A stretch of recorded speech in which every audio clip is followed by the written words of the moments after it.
described it as a way to clarify the federal government's response to Windsor and restore the ability of a state to control the definition of marriage within its borders. In response to court action in a number of states, the United States federal government and a number of state legislatures passed or attempted to pass legislation either prohibiting or allowing same-sex marriage or other types of same-sex unions. On June 26, 2015, all such legislation was made irrelevant when the Supreme Court of the United States ruled in the case of Obergefell versus Hodges that a fundamental right to marry is guaranteed to same-sex couples by the 14th Amendment, and that states must allow same-sex marriage. States cannot keep same-sex couples from marrying and must recognize their unions. The Supreme Court says in a ruling that for months has been the focus of speculation. The decision was 5-4. Justice Anthony Kennedy, seen as a pivotal swing vote in the case, wrote the majority opinion. They asked for equal dignity in the eyes of the law. Kennedy wrote of same-sex couples in the case. The Constitution grants them that right, equal dignity in the eyes of the law. Their hope, Kennedy wrote, is not to be condemned to live in loneliness, excluded from one of civilization's oldest institutions. They asked for equal dignity in the eyes of the law. The Constitution grants them that right. Hello, everyone. I'm Roseanne, and I have been an ordained minister in the state of Arizona for over 21 years, and I am so delighted to be here today and to have such a wonderful opportunity to officiate Jeff and Rick's wedding ceremony. Thank you, Jeff and Rick, for choosing me. It is such an honor.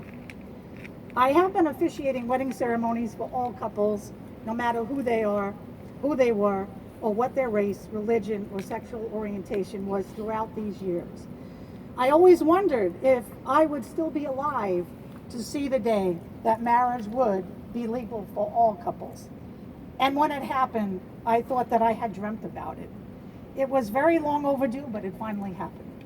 In October of 2014, I started getting phone calls, and the couples that came to me to finally get married legally told me, "Oh, we got married many years ago with our commitment ceremony, and we have considered ourselves married all of these years, but now we will have the marriage license and all the legal rights that we should have."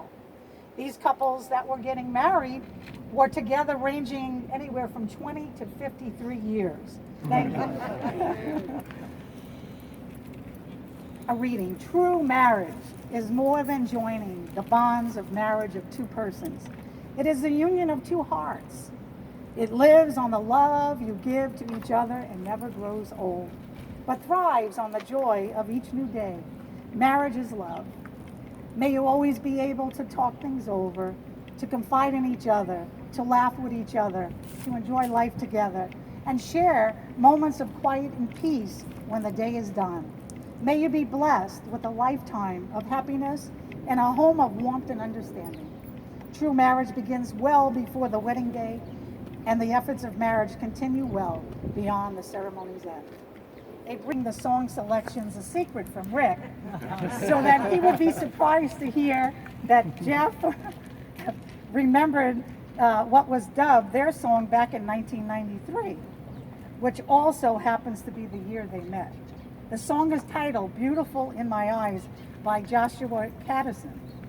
Well, the secret inadvertently slipped out just in the last couple of days because Jeff needed Rick's help to download the songs to a memory stick. Jeff had done a great job up until that point, keeping it all a secret, and had even created a playlist for the ceremony songs. The problem was he didn't know how to save it on the stick so they could bring it to Arizona with them. So Rick told Jeff he would show him how to copy a song over so Jeff could write down the steps. While doing this, Jeff, being very impatient, told Rick to go to the playlist he had created, and well, the rest is history. There's the 3 songs, and the surprise was ruined. Jeff seemed kind of bummed out, but what he didn't know was that Rick was very happy because he himself had been planning a little surprise and was hoping upon hope that Jeff had remembered their song. Yes, it's a cheesy, sappy love song.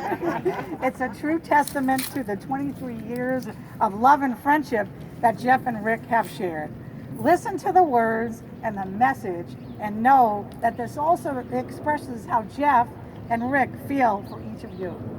They love you guys very much and so excited that you are here today. Enjoy. And Jeff, Rick wants you to know that the surprise is now on you.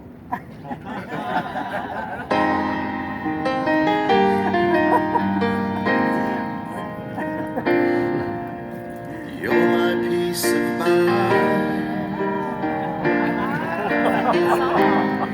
in this crazy world. You're everything I've tried to find. Your love is a pearl.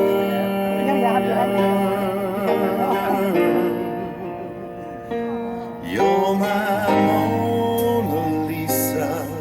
You're my rainbow skies. My only prayer is that you realize you'll always be beautiful in my eyes. The world will turn and the seasons will change,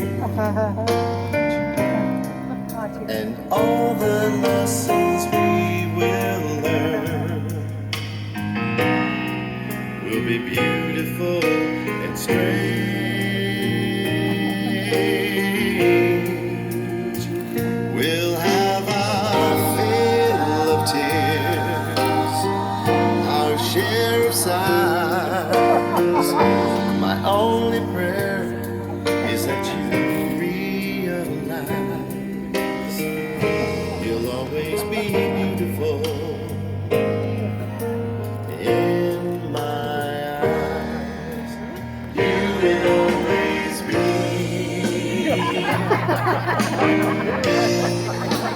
beautiful in my eyes. And the passing years will show that you will always grow ever more beautiful in my eyes.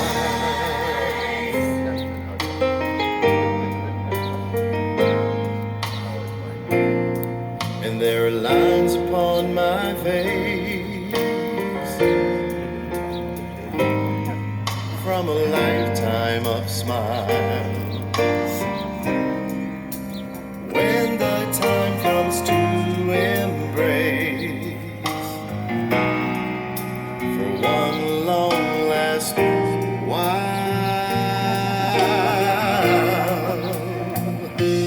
we can laugh about how time really flies.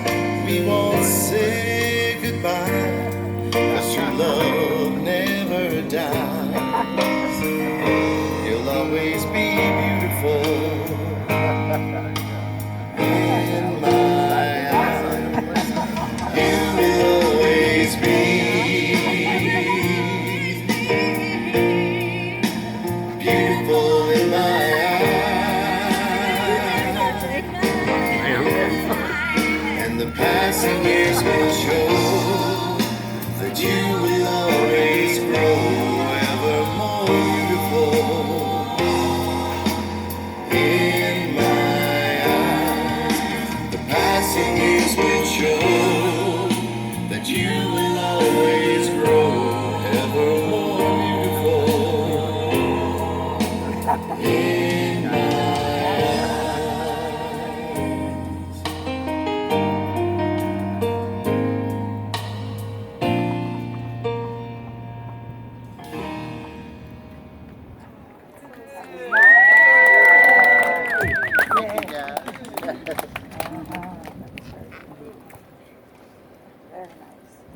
these rings also be a sign that love has substance as well as soul, a present as well as a past, and that despite its occasional sorrows, love is a circle of happiness, wonder, and delight. May these rings that you have already shared remind you always of the love and vows you have shared for the last almost 23 years. When I met with Jeff and Rick back in April, I shared with them the following, and it touched their hearts, so they requested that I share it with you as well, and it is called the Apache Wedding Prayer. Now both of you feel no rain, for each of you will be a shelter for the other. Now both of you feel no cold, for each of you will be warmth to the other. Now there's no loneliness, for each of you will be a companion to the other. You are two bodies, but there is one life before you and one home. When evening falls, you'll both look up, and there you'll be. You'll take each other's hand, and you'll turn together to look at the road that you both traveled to reach this, the hour of your happiness. It stretches behind both of you, even as the future lies ahead, a long and winding road whose every turning means discovery, old hopes, new laughter, shared fears. Shared fears. Shared fears. Oh boy, the adventure has just begun. I thought it was one word, but it wasn't. Okay, all right. So, Jeff and Rick, and now, by the power vested in me in the state of Arizona, I hereby pronounce you married as life partners. Let's have a round of applause for Jeff and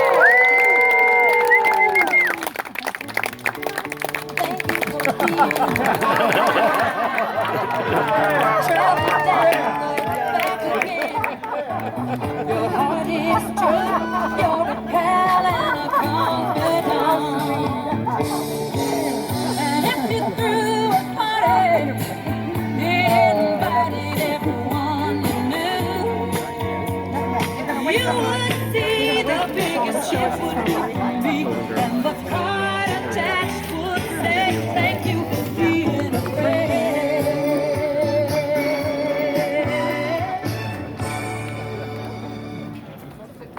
Okay.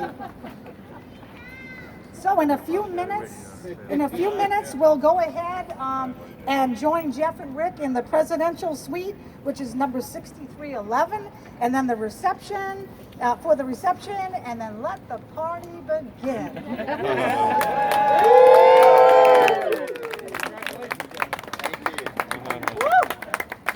I had to wear the coat now.